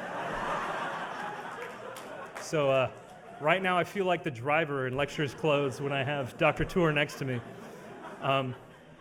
But the Miller-Urey experiment was this. It was basically that you added into a closed environment nitrogen, oxygen, hydrogen, and carbon. Basically what was expected to be the elements on the face of the primordial earth. Once you have that in a closed system and you add electricity to that system, it would produce amino acids. And amino acids, as we know, are the building blocks of life. So amino acids start coming together, you get proteins, and proteins, you get tissue, you get life. And so this was something that was taught to me when I was going up through school. I saw the experiment, learned it, and this was for us the explanation for the origin of life.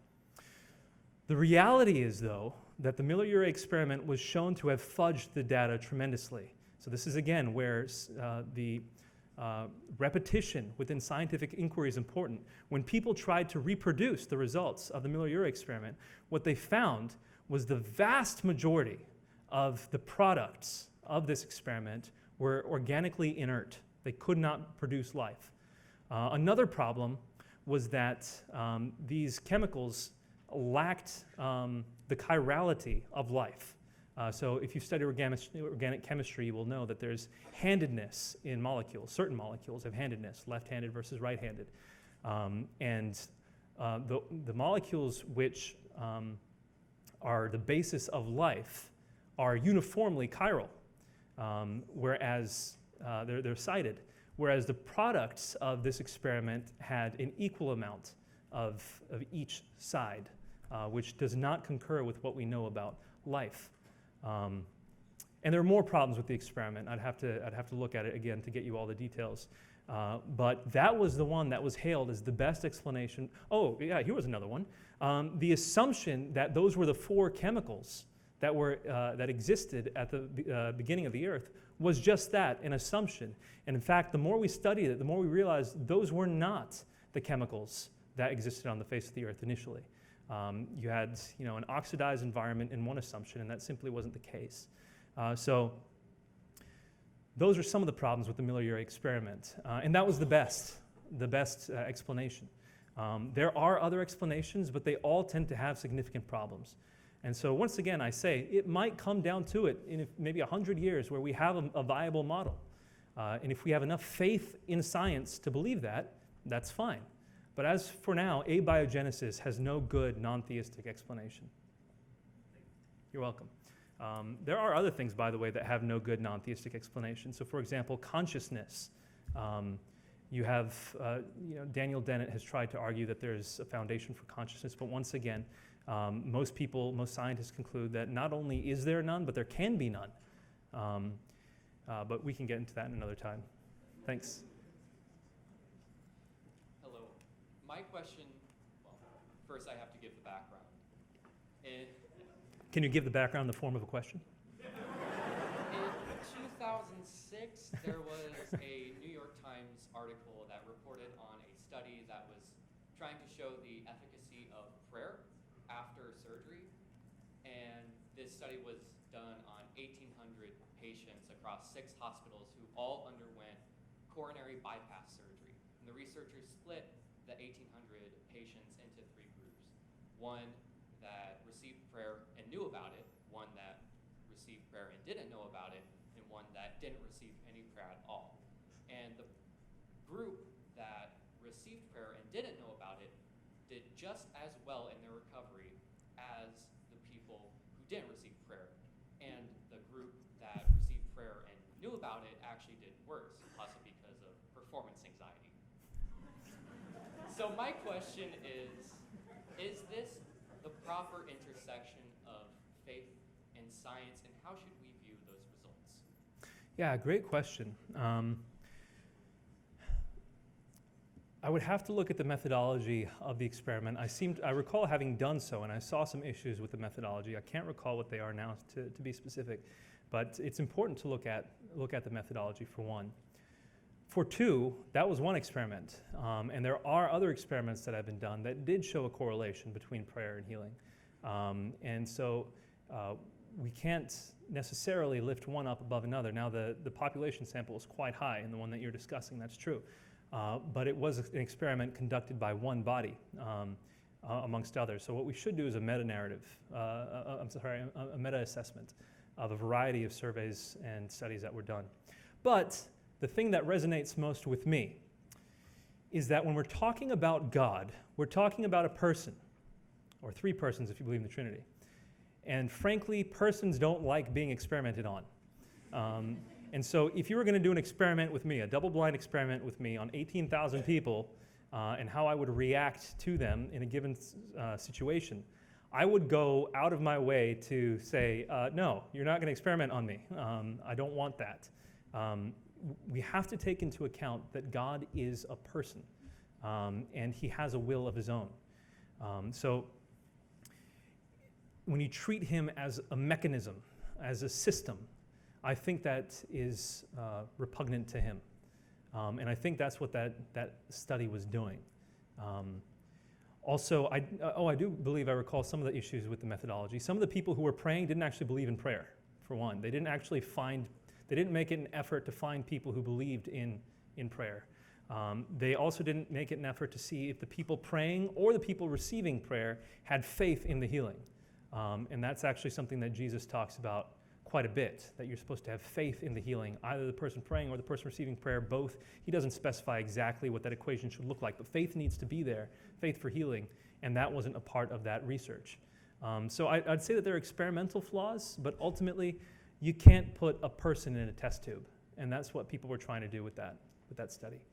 I'm much more like the approach of the scientist that we talked about who is studying the healings in Mozambique, where there's something already happening and she's going to test and see whether this is something she can proclaim to the world. And she said she could. Again, a Harvard PhD. So I like that approach a lot better. It's instead of turning God into a box, it's saying, let me see, God, if you're actually doing something or not, that I can then proclaim objectively. You're welcome. Hi, Nabeel. So I had a question given to me by a student who asked me to read it for him, basically. Go ahead, read your question. His question. Yes. The question is, why do you believe in the resurrection as opposed to other supernatural theories like the substitution theory in Islam, where Allah put the image of Jesus on another person's body? Yeah, so I have a chapter on that in my book, No God But One. So if you want more details on that question, the book will hopefully be outside. I forgot to bring it, so we sent someone to go get it. Basically, when we're talking about the Islamic worldview, so in Islam, the argument is that, well, there's two. There's two views within Islam on what happened to Jesus. One view is that Jesus did not die on the cross, that he survived the crucifixion, and I would call that the theistic swoon theory. And the other view is that Jesus' face was substituted for somebody else. Usually it's said that it's substituted by Judas or Simon of Cyrene. And it was either Judas or Simon of Cyrene who was killed on the cross and not Jesus. Both of these approaches are problematic.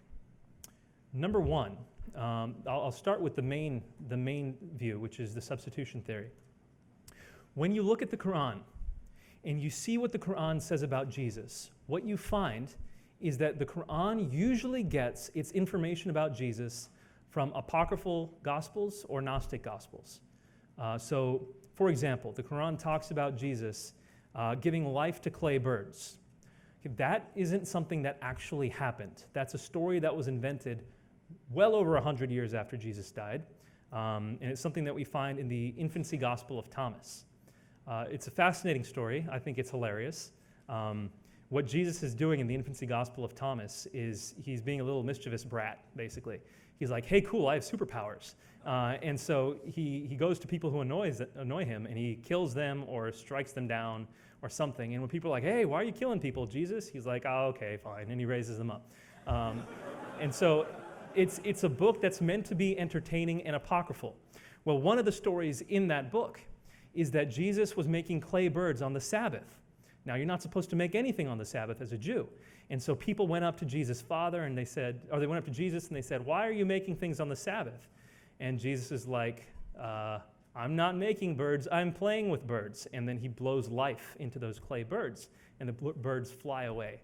So mischievous Jesus gets away with something once again. He was making clay birds, but he pretended he wasn't. This only makes sense in a Jewish context, by the way, people who understand what the Sabbath is. But we know exactly where the story came from. It came from an apocryphal source. And yet it finds its way into the Quran as if it were true, because it was a very popular story. Same thing with Jesus speaking from the cradle. The Quran says Jesus spoke the moment he was born. People went to Mary and said, Mary, how are you pregnant when you're not even married yet? We thought you were a holy woman. And Mary's like, don't ask me, ask Jesus. And here's baby Jesus like, I'll tell you. And this story comes from the Arabic infancy gospel.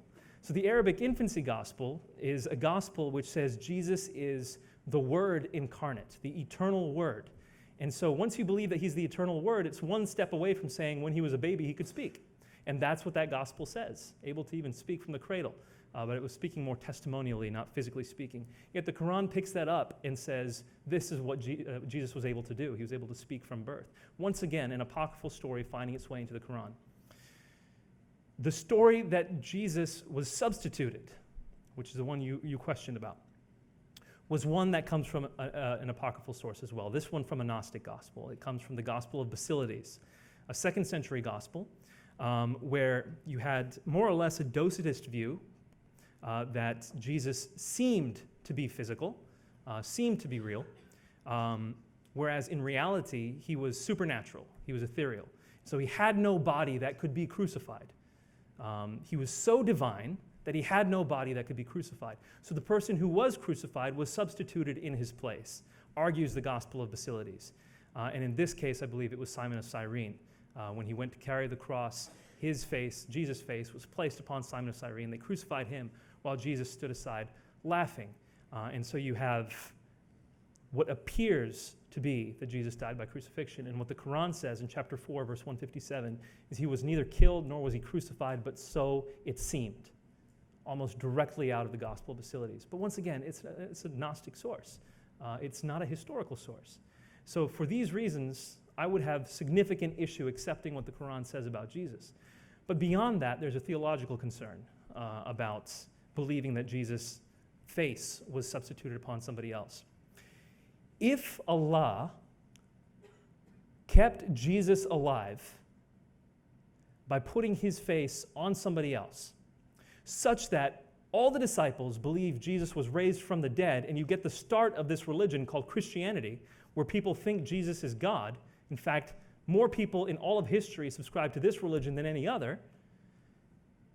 If God did that just to save Jesus' life, then he has condemned billions of people to hell, because don't forget, the Quran says that in chapter 5, verse 72, if you believe Jesus is God, you will go to hell. So people believe Jesus is God, billions of people believe Jesus is God, just so Jesus could be saved, so Allah could save Jesus from the cross. That is really problematic. It shows that God's willing to consign many, many people to hell for the sake of one person. In addition to that, it makes Jesus an incompetent Messiah. Because why couldn't he tell his own disciples, hey, I didn't die on the cross? If all of them are going around saying Jesus died on the cross and he really didn't, it makes him an incompetent Messiah for not having been able to tell them that. In fact, not having been able to tell them much of anything, because in Islam, Jesus was saying he is not God, he's just a prophet. But he couldn't even get that simple message across to the disciples.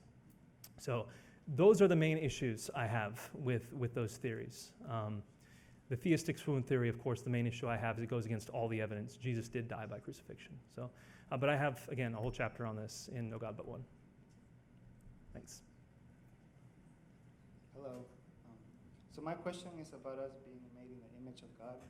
So the Bible says that we're made in the image of God, meaning that we have his character and like love and compassion and so on. Not that we literally look like him.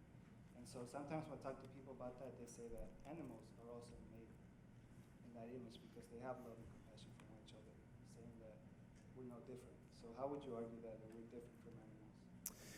Yeah, that's a great question. And I would once again argue that there's a variety of viewpoints on what it means to be made in the image of God within Christendom. So if you talk to one theologian, they'll say it means one thing. You talk to another theologian, they'll say it means another. I take the position that to be made in the image of God means to have truly selfless love. And that requires an understanding of good and evil, of morality, and it requires an understanding of self and other. And it requires an understanding of true altruism. Now, there are animals that approximate selfless love. For example, elephants, when they die, you will see other elephants mourning, sometimes even coming to a grave site, if you will, to mourn the death of an elephant. Dogs, there's a very moving story of Hachiko, the dog in Japan, whose master went off to work one day, and he would always follow his master to work, and then at least to the bus, I think it was, or the train. And then when his master would come back, he would meet him there and come home. Well, his master died at work one day, and so Hachiko kept going to the train every single day for decades, waiting for his master to come back. Very moving story. They have a little statue of Hachiko in Tokyo. But is this altruistic love, truly? Or is it a love for one that served you, in the case of Hachiko? Or is it a love, in the case of the elephants, that is a species love designed to continue the propagation of the species? I believe that mankind is the only one of all species on the earth that truly understands a selfless love in a moral sense. Animals, and J.P. Moreland, he's a philosopher, you'll find a lot more through J.P. Moreland's work. He's a philosopher at Biola University. J.P. Moreland argues that animals have thoughts, but they don't have thoughts about their thoughts, whereas humans do. Humans have thoughts about their thoughts, and that's what separates mankind and makes mankind in God's image. So that's another way of approaching this, the same issue. I focus on the issue of love. He keeps it more general on thoughts. But those are two approaches to answer the question. I hope that helps.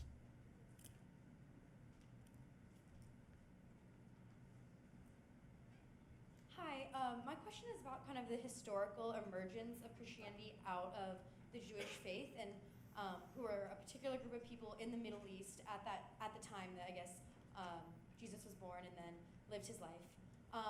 And so the Bible is a history of that specific people group, but doesn't necessarily address like other ancient civilizations that we believe from historical evidence to have been existing at the time. And sort of, my question is about sort of how we sort of reconcile this chosen people narrative with also the narrative that Jesus brings, that I guess Christianity is for the Jews, is for the Gentiles, but sort of like so much of Jesus' life is predicated on these certain prophecies that came out of a certain religion. So I guess if you're not from that people group, then that might not necessarily feel linked to your history.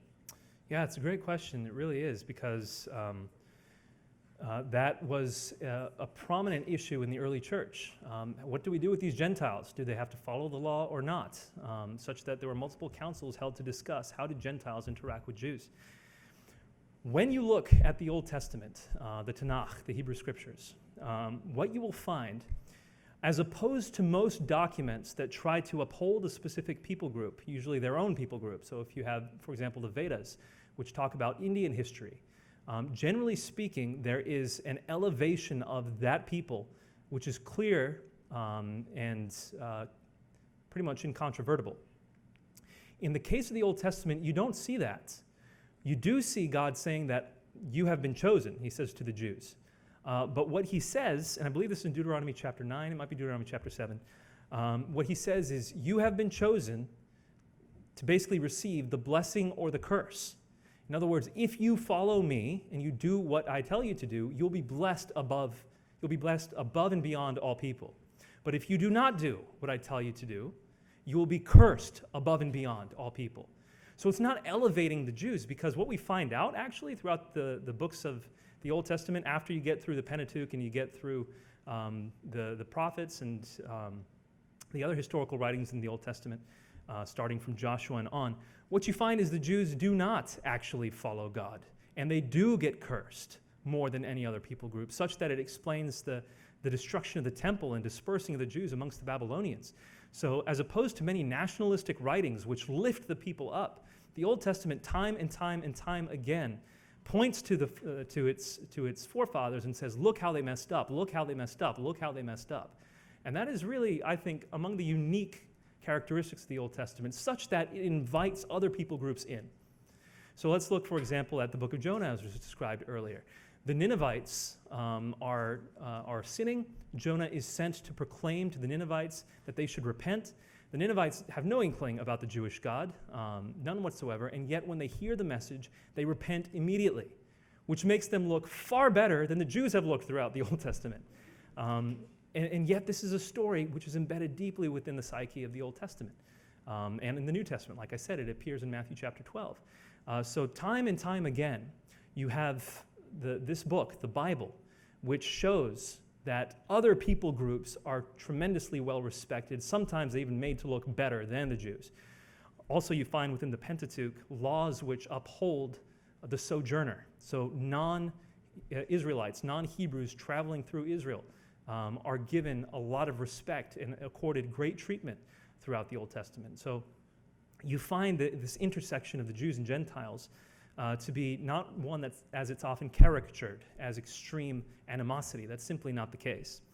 When you look at Jesus, and he talks about people who have faith, there's a centurion who comes to him and says, I believe this is in Matthew chapter 8, a centurion says, will you heal my servant?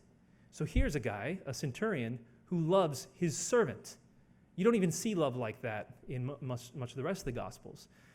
And so Jesus says, yes, I can come and heal him. And the centurion says, no, you have authority to heal him from where you are. I know the Jewish laws. I know that you can't come into my house, so don't bother yourself. Just go ahead and heal him from where you are. And Jesus' response is that he marveled at the centurion. And Jesus doesn't marvel at any other point in the Gospels. He marvels at this Gentile. And he says, I haven't found such great faith in Israel. So once again, he says, this person has more faith than all the Jews that I've interacted with. So much so that there are many scholars in the 20th century who see the New Testament as anti-Semitic literature, which is ridiculous because it was written by Jews, but whatever. It just goes to show how pro-Gentile the Gospels can be at a certain point. And so basically, unlike other books that are written from a very geocentric perspective, this book, the Bible, 66 books actually, upholds the other as well as the Jew. Let's see how much more I want to address this.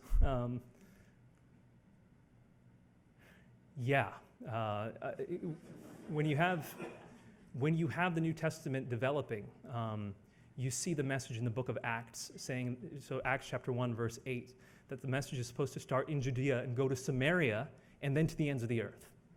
Now, Samaria, we have to remember, is the inveterate enemy of most of the Jews in Judea. So they're seen as basically evil half-brothers of the Jews. So to say that this message is to go to Samaria is a powerful one. Of course, we already saw Jesus in the Gospel of Luke give it a parable that upholds a good Samaritan. But then it also says that the message is to go to the ends of the earth. And where does the book of Acts end? In chapter 28, Paul is preaching the gospel in Rome. And from Rome, of course, we know the roads lead everywhere. And so the message is that of it going to all the ends of the earth.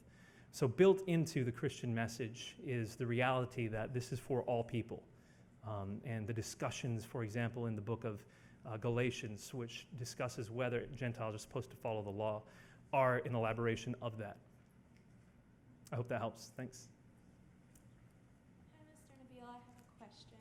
Yeah. This is the third time I've heard you speak, but the first time that I've been allowed to ask a question, which is exciting and nerve-wracking, so I apologize if my voice is unsteady.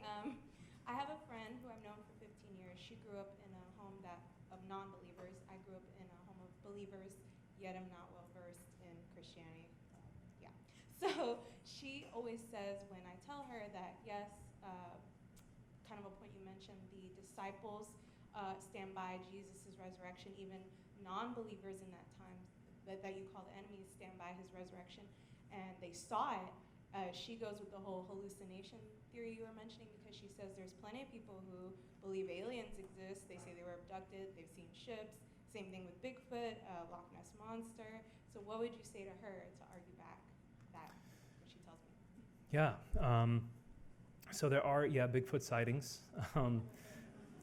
But the difference with Christianity, for one, is that you have a specific event where 500 people saw the risen Jesus at once.